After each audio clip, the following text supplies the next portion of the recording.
좋은 것 같습니다. 그래서 우리는 또 이야기하잖아요. 우리는 아무리 나이를 먹어도 우리의 마음만은 청춘이다. 예, 그렇게 또 이야기를 합니다.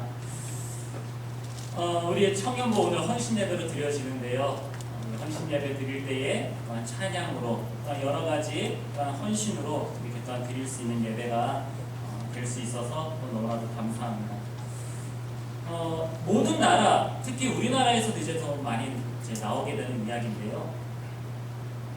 그 나라의 어떤 이제 경제가 좋다 혹은 안 좋다라고 할 때마다 항상 나오는 이야기가 있어요. 그래서 항상 정치인들이 이야기할 때에 이 문제를 항상 해결하겠다라고 해가지고 이것에 대한 공약을 또한 많이 가지고 나옵니다. 그게 무엇인지 아세요? 항상 나오는데 청년 실업률에 대해서 이야기합니다. 청년들이 얼마나 일을 할 수 있느냐, 얼마나 일거리가 많느냐, 이것에 따라서 나라의 경제가 성장할 수 있다, 미래가 있다라고 그렇게 이야기할 수 있고요. 반대로 실업률이 너무나도 많고 청년들의 일자리가 없으면은 지금 당장은 아무리 그 나라가 어떤 재정적으로나 그런 걸로는 뭐 안정되어 있다 하더라도, 살아갈 수 있다 하더라도 미래를 바라봤을 때에는 결코 그 나라의 경제가 좋다라고 말할 수가 없다라고 하는 것입니다. 저는 이거 학교 다닐 때 이런 일이 있었습니다. 대학원 다니게 되고 이제 또 학부를 이제 안양대학교에서 이제 다니게 됐었는데요. 어느 정도 이제 시간이 지나니까 이제 학교들도 그게 있더라고요. 그 기준이 학교에서 등급을 매기는 게 있습니다. 학교 등급을 매기는데 그 등급을 먹이는 그 기준 중에 하나가 뭐냐? 그 학교에서 졸업하는 학생들 중에서 과연 몇 프로가 취직을 해가지고 일을 할 수 있느냐, 이것에 대해서 그 학교의 등급이 막 나눠지는 것이 있었어요. 그런데 우리 학교는, 안양대학교는 계속해서 그 등급이 떨어지고 있는 거예요. 계속 내려가고 있습니다. 왜 그렇게 내려가냐? 학생들이 취직을 못하냐? 또 그것도 아니에요. 취업률은 괜찮았었습니다. 그런데 계속 까먹고 있었어요. 왜 까먹고 있었을까요? 안양대학교에 신학대학이 있었어요. 신학대학은 그때 사역자라든지 그렇게 이제 있는 사람들은 나가서 교회에서 사역하거나 하는 것에 대해서 취직을 생각을 안 하는 거예요, 나라에서. 그래가지고 그 표를 보니까 다른 학과는 뭐 몇 프로가 취직했고 몇 프로가 취직했고 쭉쭉 나오는데 신학대학만 0%로 측정이 되어 있는 거예요. 그러니까 학교의 등급은 계속해서 떨어지고 나중에는 나라에서 지원도 받을 수 없을 정도로 이제 그렇게 또한 떨어지게 되는 그러한 일이 있었습니다. 제가 졸업한 다음에 나중에 이제 제 동생도 이제 그 학교를 다니고 이제 그러다 보니까 나중에 이제 이야기하니까 물어보니까 이제 그게 법이 바뀌어가지고 이제는 신학과를 졸업하고 그곳에서 졸업하는 친구들이라든지 혹은 사역하는 친구들도 이제 취직에 대해서 이제 측정이 돼가지고 그 학교에 대해서 이제 등급에 대해서 이제 표시가 또 바뀌게 됐다라고 하는 그러한 이야기가 있습니다. 교회는 어떨까요? 교회라고 다를까요? 교회가 건강하고 교회가 미래가 있는 교회는 어떤 교회일까요? 청년이 많은 교회가 아닙니다. 청년이 과연 무슨 일을 얼마만큼 하고 있느냐, 그것에 따라서 그 교회가 앞으로 살아있는 교회가 될 수 있는가 하면은 또 다른 한편으로는 그 교회가 암울한 미래를 바라보고 있다라고 그렇게 바라볼 수 있다라고 하는 것입니다. 오늘은 특별히 또한 청년부 헌신 예배잖아요. 그래서 더 오늘의 이 말씀을 청년에게 더 연결시켜서 말씀을 드리고 싶습니다. 성경은 청년 때에 대해서 이야기하는 부분이 상당히 많이 나옵니다. 청년의 때가 가장 중요하기 때문에 또한 그렇다라고 말씀을 드리고 싶어요. 성경에 보면은 전도서 11장 9절 말씀에 이런 말씀이 있습니다. 청년들이여 자신들의 날에 너희가 좋은 대로 원하는 대로 해라라고 그렇게 이야기하고 있어요. 청년의 때 얼마나 하고 싶은 게 많겠습니까? 보기에 좋은 것이 있고 또 얼마나 하고 싶은 거 많고 갖고 싶은 것도 많겠어요. 그것을 다 하라라고 그렇게 이야기해요. 그런데 그 말씀이 끝나기도 전에 또 뭐라고 이야기합니까? 하지만 그 일로 너희들의 그 일로 하나님께서 심판하실 것을 또한 기억하라라고 이야기하고 있어요. 이건 청년들 사람 가지고 놀리는 것도 아니고요. 왜 이런 말씀을 하실까요? 가장 혈기가 있고 가장 힘이 있고 가장 많은 것을 경험할 수 있고 가장 많은 것을 할 수 있는 그때에 사람의 눈에 좋은 대로 사람의 기준에 세워진 대로 그것을 따라가서 그것에 그 모든 것들을 허비하지 말고 하나님의 영광을 위하여 하나님의 일을 하는 데에 청년들의 열정과 힘을 쏟아놓으라라고 그렇게 이야기하는 것입니다. 그래서 오늘 본 말씀으로 우리가 같이 말씀을 나눠보고자 하는 것입니다. 자, 오늘 말씀에 보니까요, 11절 말씀에는 어떤 사람은 사도로, 어떤 사람은 선지자로, 어떤 사람은 복음 전하는 자로, 어떤 사람은 목사와 교사로 세웠다라고 그렇게 이야기하고 있어요. 자, 이 사람들에 대해서 어떤 부르는 직책에 대해서 다를 수 있습니다. 근데 공통되게 하는 그 일이 있어요. 이 일들이 다른 일들이 아닙니다. 뭐냐? 12절 말씀에 보니까 이 사람들이 세워져 있는 그 이유는 성도를 온전하게 하여 봉사의 일을 하게 하며라고 이야기를 하고 있어요. 즉 성도를 온전하게 세우는 것인데, 이 성도라고 하는 말씀을 오늘 청년부 헌신예배고 또한 주제를 청년의 시각으로 더 맞춰서 하다 보니까 이렇게 이야기할 수 있습니다. 이는 청년을 온전하게 하여 봉사하는 일을 하게 하며라고 이야기하는 거예요. 자, 근데 그저 그냥 봉사해라, 맨날 헌신해라 이렇게 이야기하면은 그것도 기분이 나쁠 수 있어요. 왜 계속 우리 청년들만 계속 일하라고 하냐, 뭐 하냐 그렇게 할 수 있는데요. 그 봉사하는 일이 어떤 일이냐? 바로 그리스도의 몸을 세우는 일이다라고 하는 것입니다. 청년만 하겠습니까? 아니죠. 여러분이 여기 앉아 계신 모든 분들이 우리 그리스도의 몸된 교회를 세워 나아가는 데에 모두가 다 필요하신 분입니다. 여기서 없어도 되시는 분은 아무도 없어요. 하지만 단지 오늘의 초점은 청년에게 더 많이 맞춰보자라고 하는 것입니다. 자, 청년들은 하나님의 말씀을 듣고 그리고 그 말씀으로 하나님 앞에 봉사에 나아가는 것을 알 수 있어야지 되는데요. 자, 하나님의 이 몸된 교회를 세워 나아가기 위해서는 13절에 나오는 말씀처럼 우리가 다 하나님의 아들을 믿는 것과 아는 일에 하나가 되어야지 된다라고 이야기하고 있어요. 먼저 온전한 사람이 되기 위해서는 하나님의 아들을 믿는 것과 아는 것이 가장 먼저다라고 그렇게 이야기하는 것입니다. 어떻게 알 수 있을까요? 우리 예수 그리스도에 대해서 어떻게 알 수 있을까요? 말씀입니다. 이건 교과서적인 어떤 그런 말로 나올 수밖에 없어요. 이건 교과서로 공부해야 됩니다. 예수님에 대해서 알 수 있는 그런 방법은 다른 방법으로 없습니다. 가장 먼저는 성경에 나오는 말씀입니다. 우리가 잘 아는 말씀이 있습니다. 로마서 10장 17절 말씀. 무슨 말씀일까요? 믿음은 들음에서 나며 들음은 예수 그리스도의 말씀이다 라고 그렇게 이야기하고 있습니다. 아무리 교회에서 다른 많은 것들을 경험하고 많은 것을 듣고 그렇게 했다 할지라도 말씀을 알지 못하고 말씀을 통해서 알지 못하게 되는 예수 그리스도는 100% 알 수 없다고 하는 것입니다. 하나님께서 자신에 대해서 나타내신 것은 다른 곳으로 나타내신 것이 아니에요. 오로지 성경으로서만 하나님을 우리에게 나타내 주신 것에 대해서 완전히 알아갈 수 있도록 허락하셨다고 하는 것입니다. 이것을 신학적 용어로는 특별계시라고 그렇게 이야기합니다. 일반 계시는 뭐예요? 자연적으로나 어떤 상황적으로 신이라고 하는 존재에 대해서 알아갈 수 있게 하는 그러한 사실이죠. 이것에 대해서 바울은 이것은 하나님을 다 알게 하는 것이다, 그것으로도 충분하다라고 그렇게 이야기를 해요. 그리고 그것으로서 하나님을 알지 못하면은 그건 스스로 속이는 거다라고 이야기할 정도로 일반 계시로도 하나님을 대해서 알아갈 수 있습니다. 자, 그런데 우리가 너무나도 무지하고 우리의 죄 때문에 우리의 시선이 스스로 하나님을 향할 수 없으니까 하나님께서 우리에게 말씀을 주신 거예요. 하나님이 자기 스스로 어떤 존재인지를 나타내시는 것이 바로 성경이라는 것입니다. 아무리 성경을 읽지 않고 다른 곳에서 하나님의 말씀을 찾으며 그것에 대해서 열정을 가지고 한다 할지라도 가장 먼저 하나님의 아들에 대해서 아는 것, 이것에 대해서 모른다고 한다면 여러분은 지치게 되어 있습니다. 왜 이런 일을 해야 되는 것인지 의문점을 갖게 되고 왜 이렇게 해야 되는지 항상 위로 속에 늪에 빠져서 허우적거리다가 결국에는 스스로 힘이 빠져 지쳐서 포기하게 되는 일까지 갈 수 있게 된다고 하는 것입니다. 그래서 우리 청년의 때는 이렇게도 이야기합니다. 롤모델을 삼으라라고 그렇게도 이야기를 해요. 성장에 나아가면서 어떤 인생에 성공한 사람들이라든지 아니면 인생의 자기의 어떤 분야라든지 그런 곳에서 좋은 사람, 어떤 그 사람의 사상이라든지 그 사람의 마음과 태도라든지 그런 것이 좋은 것이 있을 때에 그것을 더 따라가게 되는 그러한 사람이 있다라고 하는 것입니다. 가깝게 지내고 있다고 한다면은 멘토 멘티가 돼서 같이 배우고 할 수도 있을 거고요.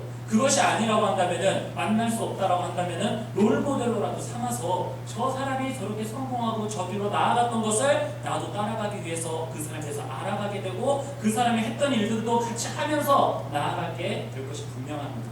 그래서 우리 청년들에게 원하는 것은, 바라는 것은 여러분의 롤모델을 예수님으로 삼으라고 하는 것입니다. 오늘 말씀에 13절 말씀에 보니까요, 왜 우리가 그토록 말씀에 대해서 알아가야 되고 온전한 사람이 되어서 이렇게 봉사를 해 나아가야 되냐? 그 이유가 그리스도의 장성한 분량이 충만한 데까지 이르기 위해서라고 하는 것입니다. 여러분에게만 포함되는 것이 아니라 우리 모두에게 포함되는 것이죠. 우리가 왜 교회 다니며 말씀을 듣고 왜 알아가야 됩니까? 우리 모두의 롤모델이신 예수님이 계시는 그곳까지, 예수님이 가지신 그 성품까지, 그 신앙의 고백까지 우리가 자라나기 위해서, 그래서 우리가 예수님을 닮아가려고 하는 거 아닙니까? 이곳에서 예수님 닮아가지 않으시려고 하시는 분 있으세요? 아니죠. 더구나 다른 나라에서는 그렇다 치더라도 우리나라에서는 새벽 기도를 하게 되는 이유 중에서 또 왜 우리는 새벽 기도를 하냐라고 하면은 다른 것보다도 이 이야기가 항상 나옵니다. 신학생들한테 이야기도 항상 나와요. 예수님께서 가장 먼저 새벽에 기도를 하셨기 때문에, 그 새벽에 나아가셔서 하나님 앞에 기도했었기 때문에 우리가 또한 닮아가야 될 그 예수님을 따라가기 위해서 새벽에 또한 일어나서 함께 기도한다, 그렇게 고백을 하죠. 우리 청년 여러분, 오늘 말씀의 13절에 나오듯이 여러분들이 하나님의 말씀을 알아가야 되며 봉사하고 헌신해야 되는 그 이유는 바로 그리스도의 이 장성한 분량까지, 예수님을 닮아가기 위해서까지 자라나기 위해서 행한다라고 하는 것을 여러분들이 기억할 수 있었으면 좋겠습니다. 자, 그러면 우리는 또 이런 생각을 또 할 수 있어요. 말씀을 읽고 또한 설교 시간을 통하여서 말씀을 배워 나아갑니다. 자, 그런데 말씀이 항상 나의 마음을 울리는 말씀이 나오지는 않아요. 나의 상황이나 어떤 조건에 맞는 그런 설교가 안 나올 때도 있습니다. 어쩔 때는 정말 은혜가 안 되는 그런 설교가 나올 수도 있고요. 어쩔 때는 정말 위대한 목사님들이 하시는 그런 설교는 잘 들어올 수 있지만 또 저같이 부족하고 연약한 자의 이야기는, 말씀은 또 잘 안 들릴 수도 있어요. 자, 그런 마음이 항상 들게 되고, 그런 마음 때문에 항상 시험에 들고 넘어지게 되려고 할 때마다 여러분들에게 한 드리고 싶은 말씀이 있습니다. 사무엘상 2장과 3절 말씀을 한번 보세요. 자, 사무엘이 자라난 환경을 한번 보시기 바랍니다. 사무엘이 자라난 환경이 좋은 환경이다라고 이야기하기는 힘들어요. 왜요? 사무엘 시대 때 있었던 제사장이 누굽니까? 엘리 제사장이죠. 엘리 제사장은 선지자이기도 했었어요. 동시에 그 직무를 겸임해서 했었는데, 엘리 제사장은 우리가 모두가 알다시피 그렇게 썩 좋은 선지자는 아니었었습니다. 어떻게 보면 심하게 이야기하면 정말 무능력한 그러한 선지자였어요. 그러한 제사장이었어요. 제사장의 역할로서도 그랬고요, 한 가정의 가장으로서의 역할도 참 많이 부족하고 연약한 모습도 있었습니다. 말씀을 전하거나 혹은 그 자식들을 가르치는 능력도 없었습니다. 그리고 그의 자식들은 하나님 앞에 드려지는 제물로 사기를 치고 다녔었어요. 그러고 있는 것을 어려서부터, 젖되고 나서부터 그곳에서부터 계속 자라며, 어쩔 때는 그들의 모습도 보기도 하고 그들의 말도 안 되는 모습들을 보면서 자라나게 되었을 것입니다. 그렇죠? 근데 사무엘의 결과가 어떻습니까? 그들과 똑같이 갔습니까? 아니거든요. 말도 안 되는 상황 속에서 살아가고 있는데도 불구하고 사무엘은 하나님의 선지자로서 크게 쓰임받는 자가 되었습니다. 그 이유는 사무엘이나 혹은 다른 자들이 그 사람에 대해서, 사무엘에 대해서 잘 가르치거나 좋은 말씀을 전했기 때문이 아니라고 하는 거예요. 2장과 3절을 보세요. 엘리라든지 아니면 그의 아들들이 사무엘에게 어떻게 뭔가를 막 하는 그런 내용은 없습니다. 그저 시간이 지나게 되고 2장 18절 같은 경우에는 그는 그냥 어려서부터 하나님을 섬기는 일에 쓰임받고 있었다, 섬겼었다라고 그렇게 이야기하고 있어요. 근데 시간이 되어서 때가 지나고 그 말도 안 되는 말씀 가운데에서도 하나님의 말씀을 듣고 있는 그 상황 속에서 하나님께서 찾아와 주시는 겁니다. 사무엘아, 사무엘아. 처음에 알지 못하니까, 이것이 하나님의 음성인지도 알 수 없을 정도로 그렇게 배우지도 못하여서, 그래서 엘리 제사장에 가서 저 왜 불렀어요? 라고 그렇게 3번이나 가서 이야기했을 때에 엘리 제사장도 알지 못해서 나 아니야 하다가 그 시간이 계속 지나면서 알게 된 것이 하나님이 너를 부르시는구나 라고 하는 것을 알게 하셨다라고 하는 것입니다. 그러니 여러분, 아무리 말씀이 내가 듣기 싫은 말씀이 될 수도 있고 지루한 말씀이 될 수도 있고 그렇다 할지라도 말씀을 듣는 자리에 항상 여러분들은 먼저 있었으면 좋겠습니다. 말씀을 먼저 들어야지 알 수가 있습니다. 말씀을 듣고 말씀을 알아야지 나에게 역사하시고 나에게 일하시는 하나님이 어떻게 역사하시는지, 또 때가 되어서 그 말씀이 나에게 능력이 되고 힘이 되어서 나를 들어서 사용하신다는 것을 알아가게 하신 것은 오로지 말씀뿐입니다. 사람의 교훈과 어떤 사람의 경험은 나와는 맞지 않을 수 있어요. 그거는 그때 분들이 됐었던 거고요. 지금 저하고는 달라요. 이렇게 이야기할 수 있잖아요. 그런데 말씀을 가지고는 시대에 따라서 배경에 따라서 이야기할 수 없다라고 하는 거예요. 하나님은 그때도 하나님이셨고 지금도 하나님이시고 그때 역사하시는 방법으로 지금도 역사하시기 때문에 그렇습니다. 하나님은 절대로 시대를 타고나시는 분이 아니라고 하는 거예요. 자, 그렇게 우리가 말씀을 통하여서 우리가 조금씩 온전한 성도가 되어져 가고 있으면은 무엇이 좋아지냐? 14절 말씀에 보니까요, 우리가 이렇게 장성한 분량에 충만한 데까지 자라나게 되고 온전한 사람이 되면은 무엇이 좋아지냐? 어린아이가 되지 않는다라고 합니다. 어린아이들은 어떻게 되냐라고 이야기하면은 이것에 대해서 반대로 이야기하면 돼요. 어린아이가 되어 있으면, 어린아이면은 사람의 속임수와 간사한 유혹에 빠지게 되고 온갖 교훈의 풍조에 밀려서 요동하게 된다라고 하는 거예요.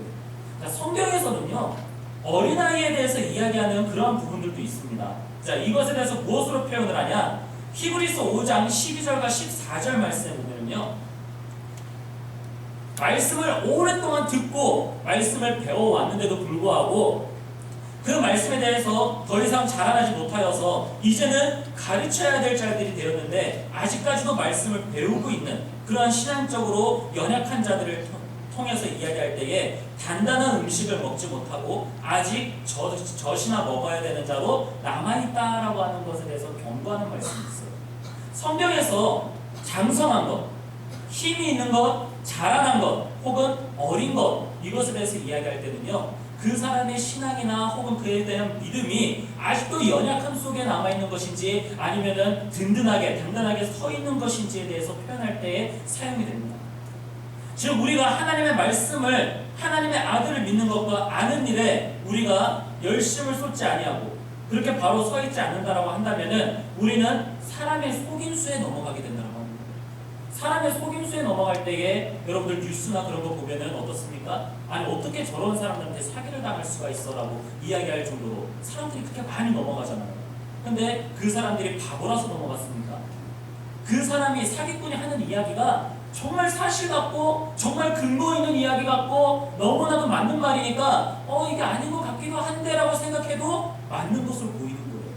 여러분, 말씀을 알지 못하면은요, 이 말씀에 관하여서 이야기할 때에 이것이 좋다 여러 가지 근거를 대면서 이야기했을 때에 말씀의 근거를 안 세우면은요, 그것에 대해서 넘어가게 되는 거예요. 사람의 경험에 따라서 혹은 어떤 다른 것에 따라서 막 넘어가게 되고 속아 넘어가게 되고요, 온갖 유혹 속에 빠지게 됩니다.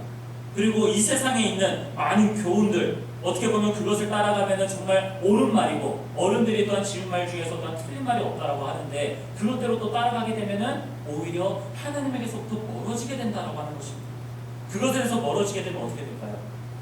오늘의 말씀의 제목처럼 그리스도의 몸된 교회를 세워나가는 데에 여러분들이 힘들어지고 걸림돌이 된다라고 하는 것입니다. 그렇기 때문에 말씀에 대하여서 든든하게 서서 말씀을 끊임없이 읽고 말씀에 대해서 조금씩 알아가기를 힘써야 하지만 어린아이같이 되지 않아서 속임수나 간사한 유혹에 빠지지 않고 온갖 세상의 많은 교훈들이나 방식들이나 그런 것에 요동하지 않고 하나님의 교회를, 그리스도의 몸된 교회를 세워나갈 수 있다라고 하는 것입니다. 자, 그럼 더 나아가서요, 제일 중요한 부분이 있어요. 청년들에게 끊임없이 지금 이야기하는 것은 말씀을 읽으며 하나님의 교회를 세우는데 봉사를 해라, 헌신을 해라 라고 그렇게 이야기하고 있어요. 자, 이렇게 이야기하는 이제 근거가 나오기 시작합니다. 15절 말씀에 보니까요, 오직 사랑 안에서 참된 것을 하여 라고 이야기하고 있어요. 자, 우리는 지금 이 말씀의 전체적인 부분을 예수 그리스도를 닮아가는 것에 대해서 우리는 바라봐야지 됩니다. 자, 오직 사랑 안에서, 그러면 이 사랑은 어떤 사랑이어야지 되냐라고 우리 또 생각을 해봐야 되겠죠. 우리가 닮아가야 돼. 우리의 롤 모델이신 예수님의 사랑을 한번 생각해 봅시다. 자, 예수님의 사랑 하면 떠오르는 것이 뭐예요? 희생이라고 할 수 있고요, 섬김이라고 할 수 있습니다. 헌신이라고 할 수 있겠죠. 예수님께서 이 땅에 오셔서 어떻게 보면 좁은 시야로 이제 바라보게 된다면은 예수님께서 행하신 그러한 헌신은, 그러한 희생은 당장 자기와 가까이 있는 제자들을 섬기시는 모습들과 혹은 자신들에게 찾아오는 병든 자나 연약한 자를 섬기시는, 치유하면서 그들을 위로하시고 죽은 자도 살리시면서 그들과 함께 하시는, 그들을 위해서 희생하시는 그러한 주님의 모습을 바라보게 되고요. 넓은 시야로 크게 바라보게 된다면 자신의 백성을 위하여서 대신 십자가를 지고 죽으신 그 희생을 바라볼 수 있게 된다고 하는 것입니다. 오늘 15절 말씀에 나오는 오직 사랑 안에서 참된 것을 하여, 사랑 안에서 사랑한다면 이것을 해야 된다라고 한다면 여러분, 그리고 청년 여러분, 헌신을 했으면 좋겠습니다. 하나님께서 그 아들을 여러분에게 보내주셔서 여러분이 알지도 못하는 그때에 여러분을 구원하셔서 세우신 것처럼 여러분들도 예수님께서 행하셨던 그 사랑처럼 교회를 보다 더 사랑하고 교회 안에서 보다 더 헌신할 수 있었으면 좋겠어요. 왜 이 헌신을 청년들에게 더 이야기를 할 수 있을까요? 학생들에게 이야기해 보세요. 학생들에게 우리 교회를 위하여서 희생하고 교회를 위하여서 더 봉사하고 헌신해라 이야기를 할 수 있습니다. 그런데 우리 학생들한테서는 그것을 또한 이끌어내는 것이, 또한 그들이 그것을 행하는 것이 많이 어렵습니다. 학교에 대한 것들, 물론 우리 청년들도 학교도 다니고 어디 뭐 직장도 다니면서 더 하지만 이상하게 학생들은 더 학원이다 뭐다 하는 것 때문에 많은 핑계를 가지고 그것으로 또 빠지게 돼요. 또한 장성한 청년의 때가 지난 우리는 또 어떻습니까? 우리도 물론 많은 일을 하고 있지만, 한 일에 대해서 열심을 하고 있지만, 하지만 청년 때와는 조금은 달라요. 가정이 있게 되고요, 또한 자식이 있게 되고, 그러다 보니까 교회에 대해서 열심을 쏟고 전심을 하고 싶지만 뭔가 모르게 자꾸 그에 대한 역할이나 그에 대한 강도도 조금씩 약해지기도 하고 다른 것에 더 많이 신경을 쓰여지기도 한다라고 하는 것입니다. 가정을 지키는 일이나 혹은 자녀를 지키는 일. 그런데 이상하게 청년의 때에는 물론 그런 똑같은 어려움과 학업적인 어려움이나 직장에 대한 어려움이 있어도 여러분들은 적어도 그것들을 감당해 나아갈 수 있는 여러분에게는 힘과 능력이 있다라고 하는 것입니다. 가장 청년의 때에 강하고 가장 많은 힘이 있기 때문에 성경에서 앞서 말씀드렸다시피 청년의 때를 가장 중요하게 여기고 있다라고 하는 것을 이야기하는 거예요. 많이 힘들 수 있을 거예요. 그렇죠? 이렇게 많은 헌신을 하고 봉사하다 보면은 많이 힘들 수 있습니다. 우리 청년들 한번 보세요.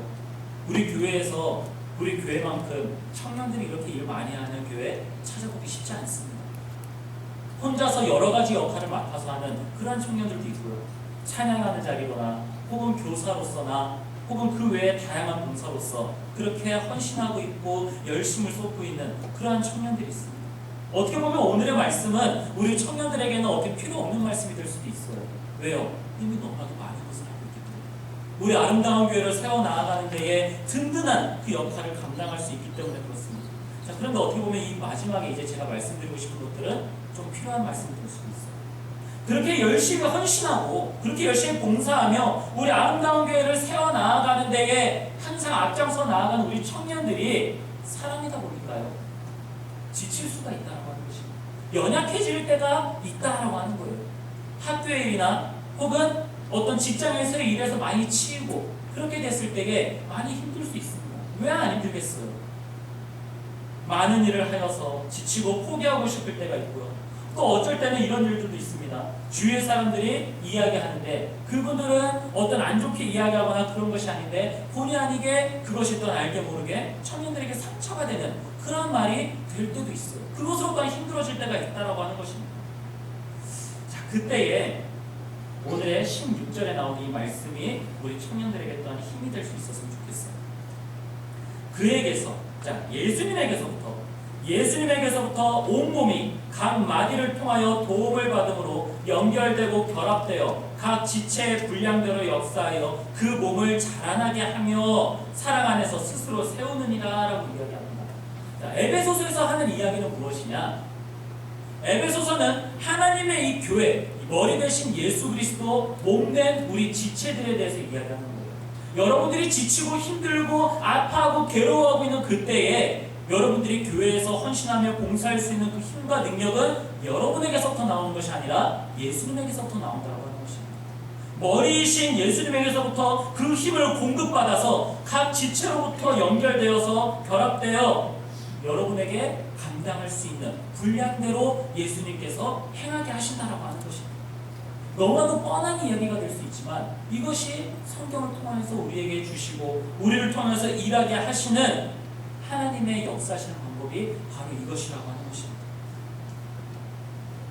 우리 청년들, 남들이 많이 부러워하고 있는 거 압니까? 학생들 혹은 어린아이들은요, 빨리 청년이 되고 싶어요. 빨리 성인이 되고 싶어 합니다. 그리고 지금 이 자리에 계시는 마음은 아직 청춘이신 여러분들, 어떻게 되고 싶으세요? 청년으로 다시 돌아가고 싶으시잖아요. 가장 젊었을 때, 가장 힘이 있고, 가장 멋있고, 가장 아름다웠던 그때로 다시 돌아가고 싶어하는 그런 마음이 있습니다. 자, 그때에 우리 청년들은 모두가 부러워하고 있는 그 시대에, 그 상황에서 살아가고 있는 여러분들은 하나님의 일을 하는 데에 가장 앞장서면서 여러분이 할 수 있는 그 모든 힘들을 쏟아서 할 수 있었으면 좋겠어요. 그러면서 이제 청년들에게 이렇게 말씀을 하고 싶고요. 마지막으로는 청년들을 바라보시고 청년과 또한 함께하고 계시는 여러분들에게 또한 이 말씀을 드리면서 슬슬 정리를 하고 싶습니다. 여러분들이 바라볼 때에는 청년은 과연 어떤 모습으로 바라보게 되어집니까? 어떤 청년은 열심히 일하고 있고 열심히 봉사하고 있고 정말 든든해 보인다라고 그렇게 생각할 수 있어요. 근데 또한 다른 어떤 청년을 보면은 아이고 쟤는 왜 저러니 하면서 그렇게 또한 바라볼 수도 있습니다. 사람에 따라서 그런 시각과 그리고 그 사람의 상황에 따라서 여러분들이 바라보게 되는 청년들의 시야가 다르게 보일 수 있을 거예요. 자, 그런데 그때마다 여러분들은 청년들을 한 번씩 더 기다려주시며 청년들에게 조언을 해주시기보다는 청년들을 위해서 이렇게 기도를 해주실 수 있었으면 좋겠어요. 이것은 말씀을 한번 찾아볼 수 있었으면 좋겠습니다. 그리고 이것은 청년들도 함께 찾으며 여러분들도 서로에게 위해서 기도할 때에 이러한 기도를 했으면 좋겠어요. 골로새서 1장 9절에서부터 12절 말씀입니다. 이건 말씀 함께 찾고 우리가 다 같이 합독해서 말씀을 한번 읽어보도록 할게요. 골로새서 1장 9절에서부터 12절까지의 말씀입니다. 신약 성경입니다. 성경을 찾아주세요. 골로새서 1장 9절에서 12절 말씀 다 찾으셨나요? 합독해서 여러분들이 우리 청년들을 위해서 기도하신다라는 그 마음을 가지고 저는 읽지 않겠습니다. 여러분들이 말씀을 읽어주세요. 시작! 이로써 우리도 듣던 날부터 너희를 위하여 기도하기를 그치지 아니하고 구하노니 너희로 하여금 모든 신령한 지혜와 총명에 하나님의 뜻을 아는 것으로 채우게 하시고 주께 합당하게 행하여 범사에 기쁘시게 하고 모든 선한 일에 열매를 맺게 하시며 하나님을 아는 것에 자라게 하시고 그의 영광의 힘을 따라 모든 능력으로 능하게 하시며 기쁨으로 모든 견림과 오래 참음에 이르게 하시고 우리로 하여금 그 가운데서 성도의 기업의 부분을 얻게 합당하게 하신 아버지께 감사하게 하시기를 원하노라. 아멘. 여러분, 청년들이 몰라서가 아닙니다. 청년들이 하나님을 섬기는 것이 무엇인지 몰라서 그러는 것이 아니에요. 조금은 지칠 때도 있고요. 조금은 천천히 갈 수도 있고 돌아서 갈 수도 있습니다. 하나님께서 아직 그 청년에 대하여서 그 청년들에 대하여서도 그 분량대로 하나님의 뜻이 있는 대로 성장케 해 나아가신다라고 하는 것입니다. 여러분들이 이 말씀을 기억해 주셨으면 좋겠습니다. 이 말씀을 다 외우지 마시고 골로새서 1장 9절과 12절이라고 하는 것 이것만 기억해 주세요. 그리고 우리 청년들을 바라보실 때마다 또 많은 분들을 바라보실 때마다 여러분들의 조언이나 그런 것보다는 이 기도로서 청년들을 위해서 기도해 주실 수 있었으면 좋겠습니다. 우리 교회에 정말 귀한 존재이고 없어서는 안 되는 우리 청년부를 항상 뒤에서 기도해 주시고 힘 주시기를 바랍니다. 그리고 우리 청년들은 많은 분들의 기도와 사랑으로 그리스도의 몸된 우리 아름다운 교회를 더 멋지게 세워나갈 수 있는 우리 청년들이 되었으면 좋겠습니다. 오늘의 이 말씀을 우리 청년들 기억하세요. 만약에 이 말씀들을 기억하지 못하고 다른 것을 생각하게 된다면 17절과 같은 그런 상황이 벌어지게 될 것입니다. 하나님의 말씀 안에 서지 아니하고 하나님의 그 아들 예수 그리스도를 알아가는 것에 열심을 쏟지 않고 그런 어린아이와 같은 마음으로 살아가게 된다면 그의 마음이 허망한 것으로 행함같이 행하게 된다라고 하는 것입니다. 지치 다치게 되고 결국에는 그 행함이 너무나도 스스로 허무하게 돼서 넘어지게 된다는 것입니다. 여러분, 항상 우리 청년들을 위해서 기도해 주시고 우리 청년들은 그 기도에 힘입어 더욱더 하나님의 일을 하는데 우리 아름다운 교회를 세워나가는 데에 가장 먼저 나아가서 여러분의 힘과 열정을 쏟으실 수 있는 이 청년들이 되기를 간절히 기도하고 있습니다. 기도하겠습니다.